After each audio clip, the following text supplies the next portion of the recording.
Hey folks, I'm here with Trey in the Innovative Sportsman Workshop. The rigging room. The rigging room. I like it. Slick. Lots of tools and parts. And what are we doing today? We're going to do a Torqeedo 1103 install on a Crescent Kayaks Lite Tackle II. Okay. So give me an overview of what the what the different parts of the system are and what that looks like. We've got everything kind of laid out where it's going to go. We've got the foot peg slides, and then the Lite Tackle II comes with the foot pegs automatically, and they're adjustable just like any other Select Designs foot pegs. And we will reuse these and then mount these in place here, trim these down so that you don't have to mount anything up here in the track or add track. But we'll trim these down so that they still slide. Cut this piece of plastic. Yes, and we only want to cut off as much as we have to make them travel as far as they need to. So you still have some of that adjustability, but you will lose some of that. Okay. And then the Spectra attaches to that hole. Yeah, it'll come out here. We're going to drill some holes. Makes a perfect spot because it's flat. Anytime you have a flat surface to put your tubing in is great. Okay, we're going to run it. Yep. Run the tubing. It's going to come out these pre-designed spots here, which, like I said, another flat spot to bring your tubing out. It makes for a really solid connection there, so that it doesn't. We can stretch the tubing and it won't pull back through the hull because you can mushroom it really well there. Okay. They have a flat spot back here for the mount. I'm going to point something out. The angle of that is jacked up, so I think we're going to be using the forwardmost hole there for the, and we don't have a pin there, but we're going to put the pin there, which is going to tuck it in as much as possible.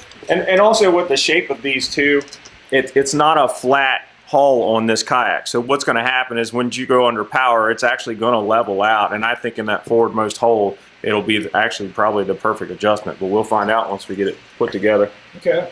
But then, yeah, the motor there with the rock guard on it. We're using the pull rope for the reverse lock and the raise cord, the cleat here, the throttle. And we've repurposed, like, we pulled some of this off of another boat that I had rigged, and we got your flush mount, throttle mount there, so. Pretty straightforward. I think so. I like what Crescent's done with the hatch in the back. It makes rigging so much easier. The first Lite Tackle and the Crew, they were a little tougher to rig. You had to get kind of creative getting the tubing through the back, but with that access panel there, it makes everything so much easier. So for this install, you would normally use a Innovative Sportsman, one of our install kits. This is a foot control steering kit. You get the tubing, it's 25 foot of tubing, the Spectra cord, 25 foot of Spectra cord. We have a couple different options on the website, but they all come with the cord tubing, foot pegs with the slides, and then the option of a throttle mount. We have a couple different throttle mount options, and then we have them for a Hobie. We have them just standard kits for universal for different kayaks and stuff like that. So you can go in there and check it out. So with the Hobie kit, it comes with the 90-degree adapters. It comes with 2 of these because with the Hobie Pro Angler, it works out that you can use 2 of them and you don't need to use 4 of them because of the track that's in the front of those. So another kit that will be available soon is we're going to offer 4 90-degree adapters for kayaks like Jackson kayaks that you have track on the top.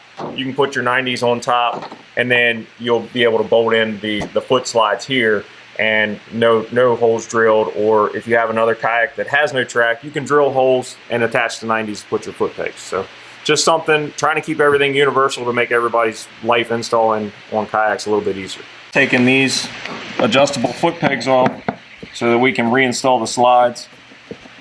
And with this kayak, they have brass inserts. Actually, they're stainless steel inserts. Was not expecting that. The stainless steel inserts are a lot more durable than the brass inserts, which is nice.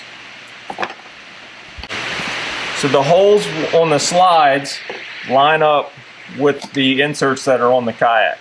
The main problem that you run into here is your pegs.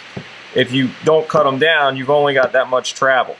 And with the Torqeedo, you need 3.5 inches of travel each way from center. So what we'll do is we'll take and trim. I don't want to trim this off because that's where your Spectra cord goes. So I'll trim it off of this end. I'll get a measurement and see how much I need to trim off so that it allows it to have enough travel. So if I have roughly 17 inches from there, I got to leave enough room for my knot, which is about 1/2 inch. So 3.5 times 2 is 7, so 7.5 inches. So we'll trim this down so that it's only 10 inches long. So you still have, let's see, we're at 10 inches long, we still have about 6 inches of adjustability in these pegs.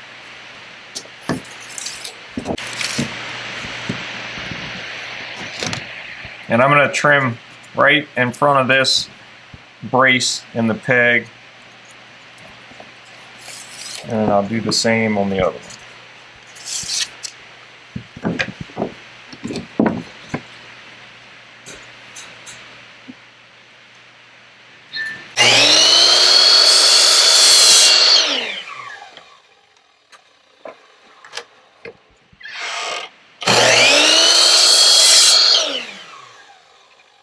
All right, so big thing here, I've done this numerous times. Do not forget to put your foot pegs back together and in the slides before you put the screws in. It's frustrating when you put your screws in and then you realize, oh man, now I got to pull them back out because I've already bolted the slides in and I can't get my foot peg in. I got to get shorter hardware. So you will need, you can see the difference. The hardware was made to go through this thicker material, and now you're going through something that's a lot thinner. So these are, I believe these are 3/4 inches that come stock. I'll go and grab some 5/8 hardware that'll go right in and not bottom out in this insert.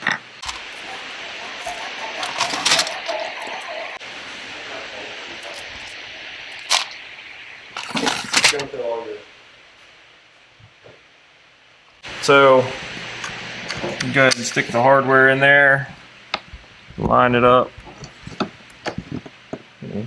I got some fat fingers, so sometimes they get in the way, but you definitely want to start them first. I use a drill, and I'll explain how I do that so that it doesn't cause an issue. I always start them by hand, that way you don't cross thread them, but then I have my drill, and my drill has settings on it so that it won't over tighten. And I always use this when doing kayak installs and stuff because it's just safer, and you don't over tighten and strip anything out or mess up the inserts. So with the proper bit, I can go in and then it tightens them down right where they need to be. So then you've got sliding foot pegs with plenty of travel.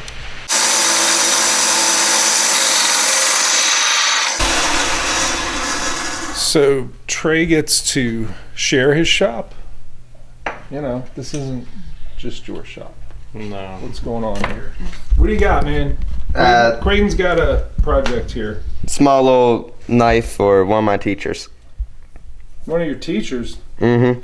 I had her for... teacher? Or? No, one of my reading teachers. I had her for 3 years, so, and always told her about how I was making knives and stuff. Oh, that's nice. So it's that Damascus steel? Yeah. Nice. And what's the what are you using? Teak, right? Yep. Cool. Big piece of teak. Right on. It'll be nice. You had another one you were showing me. Yeah. This one's mine, wherever I set it. This one's yours? Yep. Look.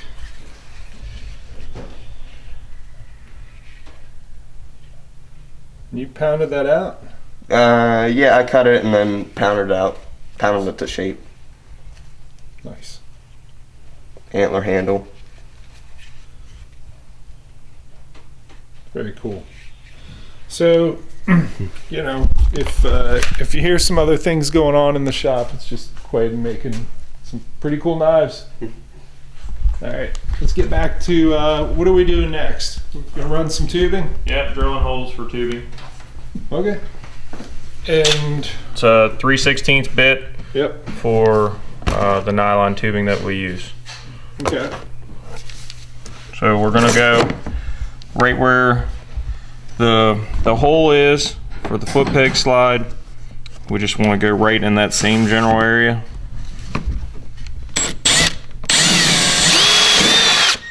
It's easy to drill into because it's plastic. Same thing on the other side.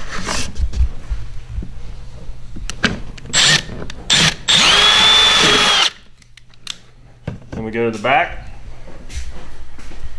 And I don't know if there's a specific name for these, but I like calling them frog eyes. That works for me. So we're going to go right into the center of the frog eye. Any company that takes the time to actually, you know, put in little things like these, it just says a lot about what they're trying to do for the kayak owner and the angler, because it's the small details like this that make a huge difference in rigging. So we use a stiff piece of wire. As we've explained before, this is actually high tensile fence wire or brace wire for cattle fencing. It's stiff. You can kind of bend it if you need to get around certain areas. But I use a nice long piece that'll reach to the back of the kayak. And then it actually is the perfect size for the tubing, because when you put the tubing over it, it fits tight enough that you can pull this back through the kayak with the tubing attached and it won't pull out. The hardest part is getting it back through this little hole once you get the tubing to that point. If you just pull on it, sometimes it'll pull off versus you know, just being able to work that piece of tubing back through the hole. So where does somebody buy such a thing? I mean, I can, you know, I live on a farm and can look around and find it. Any fencing store, you know, an ag store that has feed. Tractor Supply is what we have locally here, and then we have a couple other feed stores that are just locally owned and ran. But any ag supply store, you should be able to find that type of wire.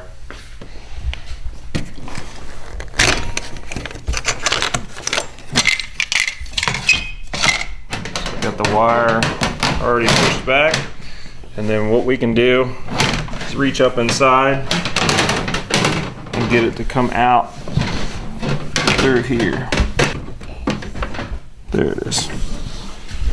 So another way to do this is you can actually push your tubing down into the hole and then bring it out here and bring your wire out too, and then you can feed it onto the tubing there and then take it back through. As long as you put it through the hole first, it'll still pull it through.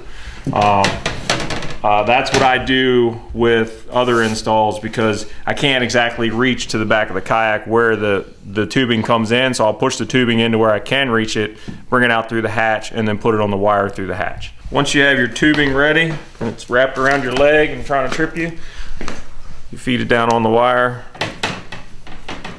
And I usually push it, I don't know, 6 or 10 inches on to make sure that it doesn't slide off. You can actually see certain kayaks, sometimes I use tape because it has to go through foam and stuff, and the foam tries to pull the wire off. But you get it started right there, up here. And once you get it past the wire, it pulls through nicely.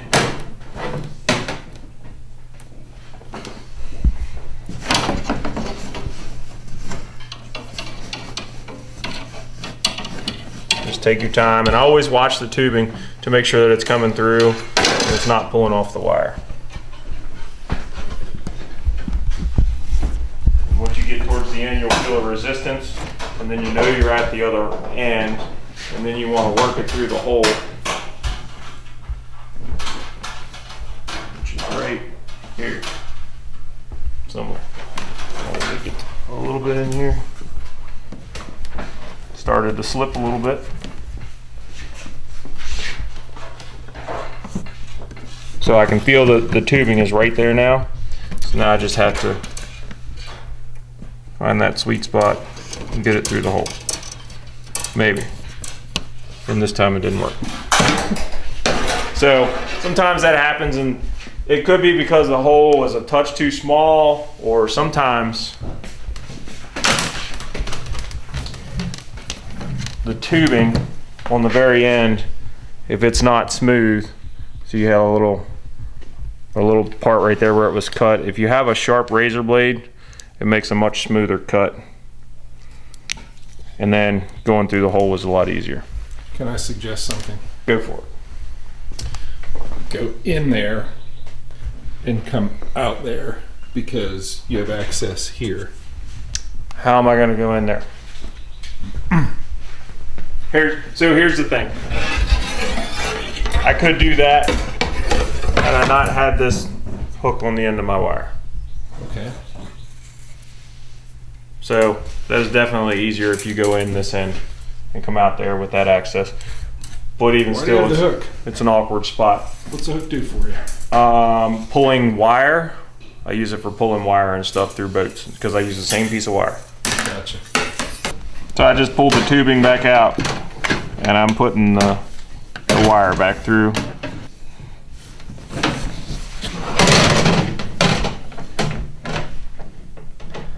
So that clean edge right here is pretty critical. Yep. You ever cut it at an angle? I have. Like a syringe has a sort of Yep. chiseled. Yeah, and that works as long as that edge doesn't hit when you go out the other side, because then that allows this edge to fold back. Yeah. You just have to be really careful once you get to the other end that you don't smash that end. Okay. Because we want these holes to be as tight as possible. You don't want any slop in there. That way when you mushroom it, it's just a much more secure fit. Mushrooms on your pizza? Yes, I do. You like mushrooms on your foot control steering tubing? Yep.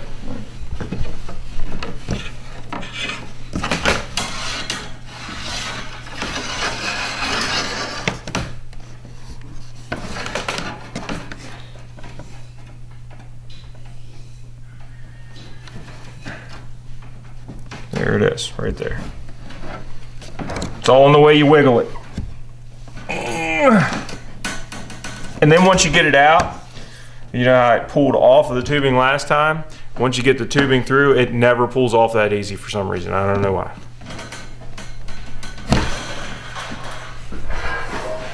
Because you compressed it going through that hole? I guess. And I have used numerous different methods to mushroom tubing. This by far is the easiest that I've found. The tubing. I know you're about to show it. Yeah. What's the goal? Once you push the tubing through, the idea is to make the end of the tubing fatter than the hole so it doesn't pull back through, because we actually stretch the tubing, and when we're done, the tubing stays stretched, and you do not want that to pull back through. So this tool is a piece of wire that fits right inside the tubing, and then I have a straight through hole here that I just heat the tubing up and it'll mushroom it, versus an angled hole here. So if I was to come up with the tubing for some reason in plastic out of an angle like this allows me to mushroom the tubing on an angle like that. So just a little tool that I've created to help me. Pretty simple piece of aluminum and a piece of wire. So I've also seen you do it with the wire, electrical wire pliers. Yeah. Yep. Using the splicing end of electrical wire pliers, heat this up with a piece of metal and then push those down on there. Nice. This just makes a little bit of a cleaner job.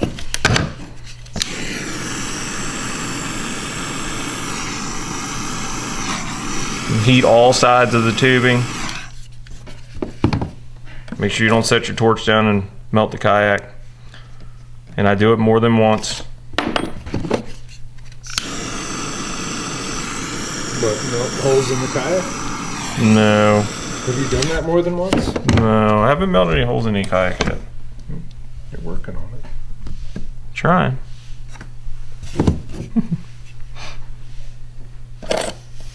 So then it gives you a nice round mushroomed end. And then you can go to the back and pull. If you pull here, it pulls the mushroom end in. flush with the tip. Don't pull too hard while it's still warm, because you will destroy that and pull it through. I've done that more than once. And give that some time to cool. And normally what I'll start doing is I'll start feeding the tubing on the other side while this cools, and then I'll pull this out after I pull that tubing and then go and mushroom the back. So this time I'll show how to feed the tubing in the other way if you have a difficult access point and you can't get the wire or reach the wire through the back hole. So I just go ahead and put the tubing in. Give yourself enough tubing that you have plenty to work with. I think you got a little bit there. And then pull it through the hole. So we've got all this tubing and the wire, both of them coming through the hatch. And then just push your tubing down on the wire. Push it back down in the hatch. Then you can go up and pull it through just like you did the other side. Alright, it's right there. Now you kind of wiggle it in all circles, north, south, east, and west until it advances and doesn't pull off. Yeah? Yep. Try and center it on the hole. And I got lucky on that one. It came off right at the end. So then we've got that. And we can... This side is cooler now, so we can go ahead and pull this out. And then we can mushroom this side. So, after you have your tubing through, what I do is I cut some extra without cutting myself. And then I use my tool. So, you always want to take note. So I need that much to get to here, but I'm gonna stretch it, so I need more. So I want at least this much to go through. That way when I stretch it, I use a pair of vice grips, stretch, clamp the tubing to the wire, and then I take my knife again and I cut it just enough so that I have enough to mushroom. I rotate the vice grips. It doesn't always work out so you have enough room to rotate the vice grips, but when it does, it's really nice. And then I take and cut this down to where I split it, pull that off, pull that off. So then I can heat it, being careful. So the vice grips help to protect the kayak, but just trying to be careful not to heat up this whole area here. Have my tool ready.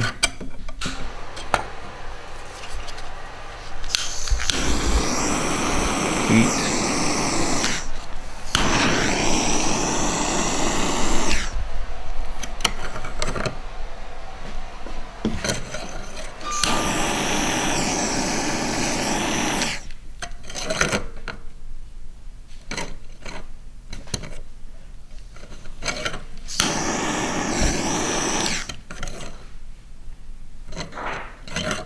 And it's important to let that cool with the vice grips on it. If you pop those vice grips off with the tension that's on it, it'll pull it right through, and then you got to start all over and get new tubing because you won't be able to stretch that tubing back through that hole.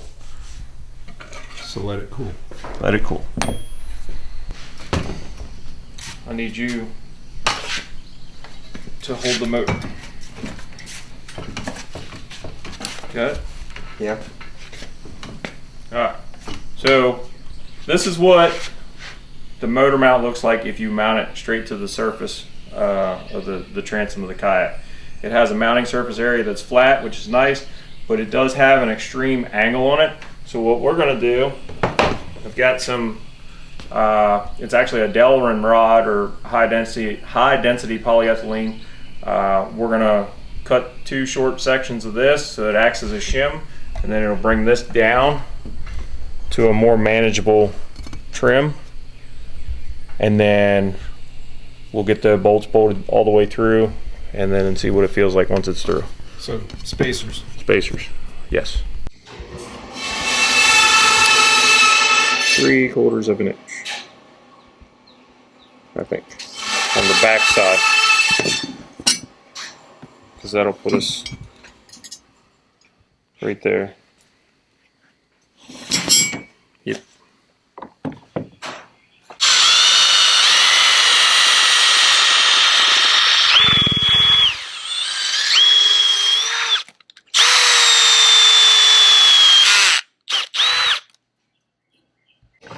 So we're cutting this. It's going to be a 3/4 of an inch spacer, and we're cutting it on a slight angle. And then I can measure 3/4 from this end and then cut it straight, and we'll have the same angle on both pieces.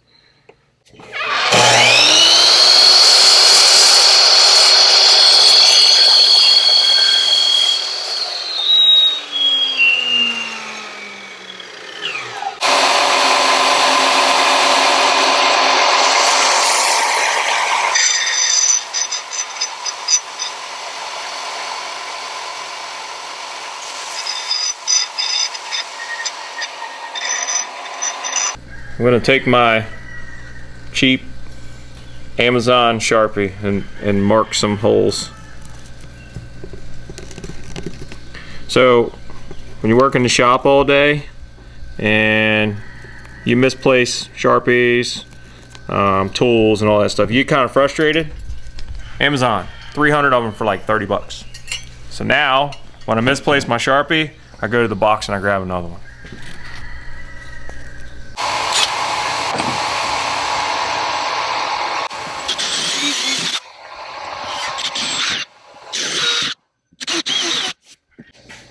What happens if you got those wrong?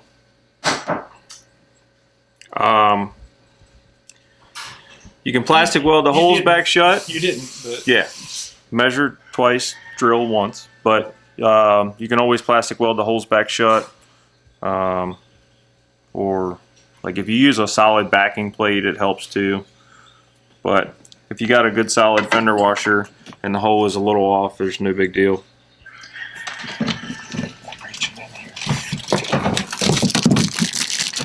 you need to do some plastic welding, Crescent gives you that plug. It's kind of a nice thing. You got the extra material, so it helps to save this stuff because this is plastic welding gold. But you can just harvest some of the right stuff from it.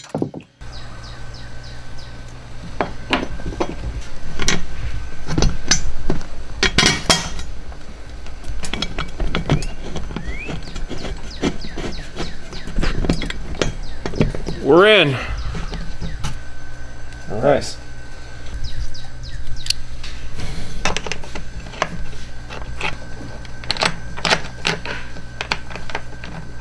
So you got the bigger washers up inside there to just make sure that you're spreading out the force when this motor really starts torquing down on it. Yeah, so the two smaller washers are up in front because those, when this is torquing down, it's pulling a lot more on the back, so we put the larger washers on the back.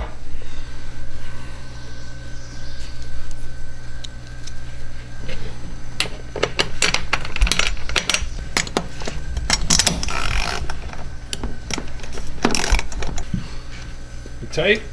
Mm-hmm. Okay. That's a lot better. So putting the spacers in kept it from being like this, and it's more like that.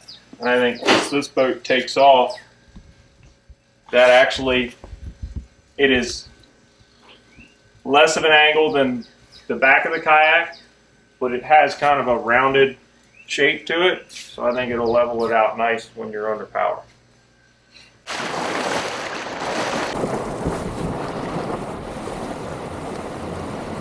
So spacers are going to help with top end speed, range, efficiency. Range and efficiency is most important. Yep.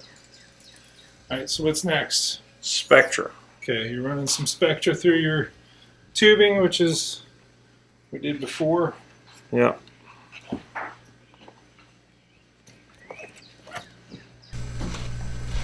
Got it. And we run it through there.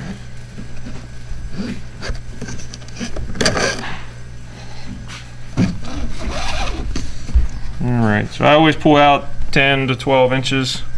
And then I tie what's called a noose knot, and that way it never loosens up on you. And with this Spectra cord, once you cinch it down tight, it kind of forms to the shape. There's no memory. So it actually, once you tie it, it stays and it doesn't slip. I try to have as little waste as possible, so I'll go around and then I'll fold it back the length of what I want the knot to be. So normally about 1/2 to 3/4 of an inch, and it's a little bit tougher. I'll show you here in a second, but within this, the confines of the pedal is a little tougher. But you get it in there, fold it over like that, and then I start wrapping, keeping it tight to the pegs. It's tough to see through your knuckles. Yeah, I'll show you on the back side. It'll be easier to show. Okay. As I had said before, you need about 3.5 inches of travel in each direction. So we know with the knot here, that's about as far as you're going to go right there. So if I put the 3.5 inch mark on a spot there, I know I can take that 3.5 inches to the same spot there, and then make sure I have 3.5 inches of clearance here, which it's just about right on it. And then I'll take my clamp, and with tying these knots, sometimes the knot will slip just the slightest little bit and it'll stretch 1/4 to 1/2 an inch. So I'm actually going to take my peg backwards a touch, put that clamp on there, and then it can't move. We can go to the back. Got my Spectra, make sure I cut plenty of extra.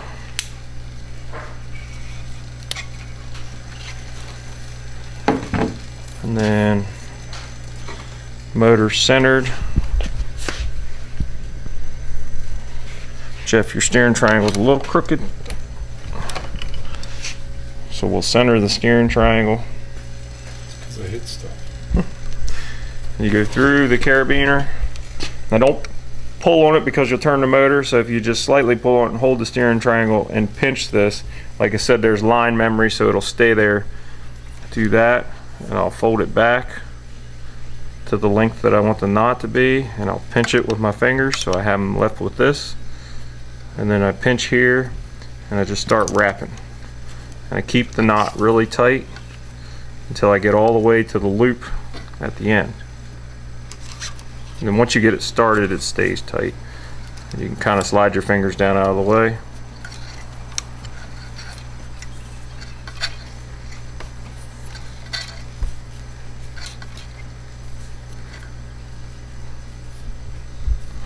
So then once we get to the end of this where the loop is at, if it's tight and the Spectra doesn't want to push through, what I'll do is I'll take that last loop and move it out of the way, and then I'll go up and through.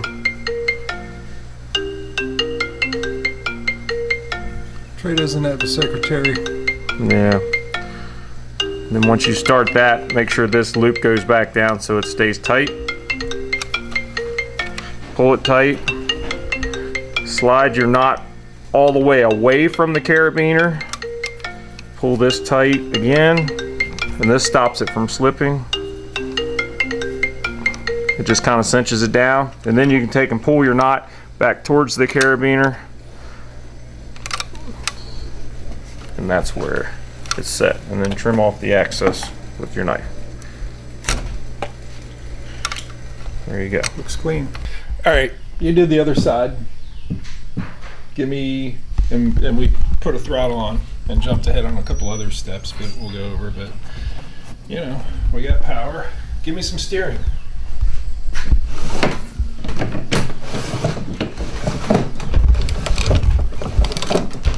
Good rotation. Yep. So I'm ready to go rip some donuts on Lake Marburg. Get some speed and range data on it. See how this hull performs. We did jump ahead on, and really, this is hardware that comes with the Torqeedo. This pulley is not. This is the cleat that comes with the Torqeedo. This is not the handle. It's a piece of PVC pipe that is wider than the little, teeny little acorn size, well, this guy. it's not enough, that is. We ran both reverse lock. I'm jumping all around. Reverse lock is here, runs through the tie-down eyelets and through that little one there. And I guess we're still running. And that's reverse lock. And then you get the carabiner with the motor. I put in another pulley. These are just cheap Amazon, I don't know, you get like 15 of them for like $8 or something. Yep. Yeah, just run it through there. So the extras are the pulleys. And I put a carabiner in there just so it can attach. So motor lift, To show you, reverse lock, flush mount, throttle close to the seat. I like it close to the front corner of the seat opposite the rod, the side that I hold the rod. I hold my rod in my right hand.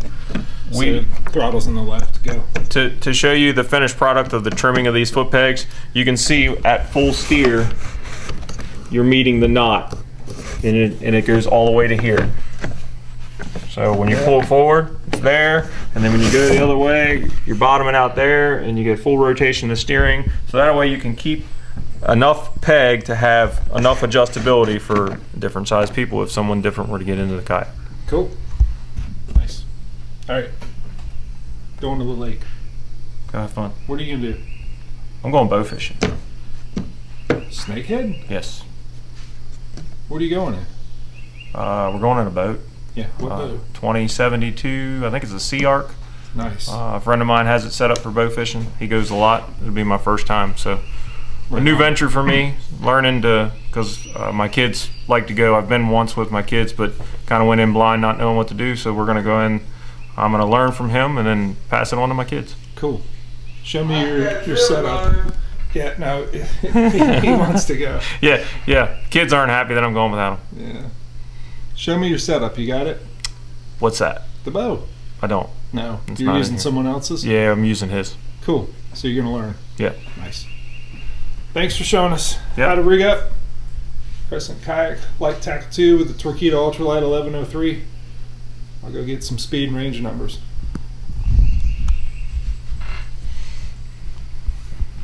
All right. There she is. Rigged up. Ready to go. What do you think? What kind of speed do you think it'll get? It's basically a 12-footer. It's got good lines, so it should be pretty efficient. It's not real heavy, and a lot of it matters. What does matter is how cleanly it releases here at the stern. So we'll see how that goes. I'm not totally disappointed with the angle that we got with the spacers. I think if we didn't do that, it would be really angled back and be pushing water up instead of back.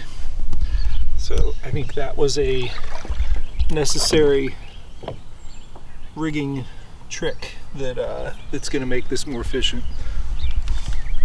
Time to let it rip.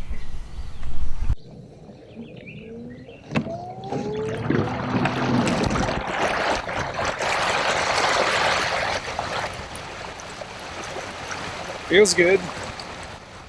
It's at 6.3 right now. Yep. I think its number is 6.4. And it's 6.5. Nope. I think it wavered between 6.3 and 6.4, but it held on 6.4 for quite a while. I got a little bit of chop out here. I'm going to move to a different part of the lake where it's deep enough, but the wind isn't blowing. The wind is blowing in my face, so I don't know that 6.3, 6.4 is really what we got. I want to try over here. Right along that deep shoreline, there's no wind on it.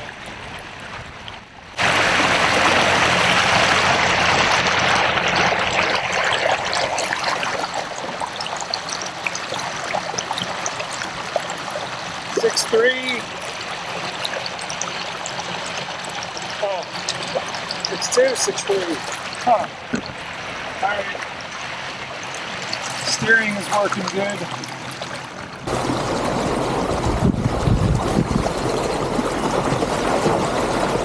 I know I had it at 6.4. I'm gonna try and run at it a different way. It didn't hold at 6.4. I know it's got 6.3, but I think the key for this boat is for efficiency, to utilize that front storage. Put things in there, get that nose down, because I can see it that the bow is up, which shortens the length of wetted surface, and at least for motoring, kills that efficiency. I think if the seat was a little further forward, which I'm in the low position, there is a high and a low position that you can move the seat, which is really cool. I want it as far forward as possible so I could get my weight forward and get that maximum speed. I'm scooting my butt up to get more weight. Yeah, that made a difference. Moving my butt up, I got 6.5. But 6.6. It's climbing. It's amazing. I've moved my seat forward, or my butt cheeks are on the front edge of the seat, and I'm running at 6.6. If you design kayaks for motors, get the seat forward. It makes a difference. I think the hull is good. I think if the seat was forward, if you have more weight in the front hatch, I still don't have a number that I'm happy showing you or telling you. Let me sit in the seat the way it's meant to be sat in. I'm going to sit upright, and I'll get you a number. We'll get a top speed, and then I'll get the rest of the numbers. And it's fun. It's a fun boat. Just want my weight forward in it a little bit more. No one asked you, Goose. No one asked you. I'm not here for you. Shush. Right, I'm leaving. Don't attack. Full speed.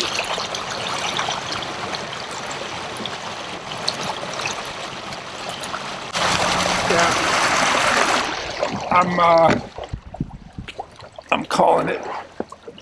I'm calling it a 6.3 boat. Even though I got 6.6, I had to basically have my weight here, right on the front edge, to get to 6.6. So 6.3. I'm gonna get the rest of the speed and range numbers,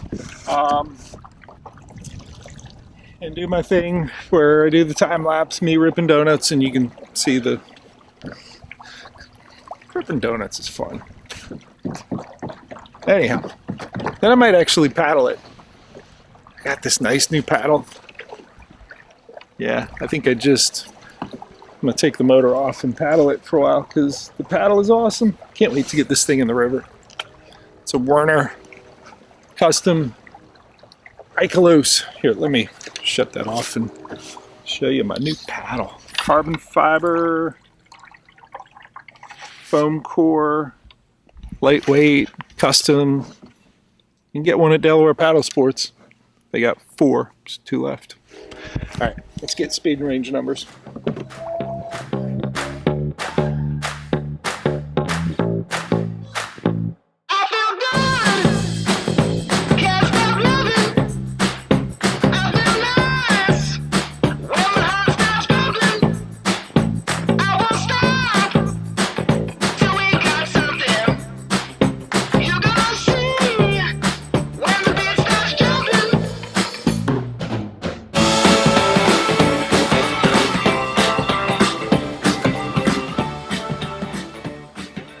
Alright, hopefully that Insta 360 camera footage was fun.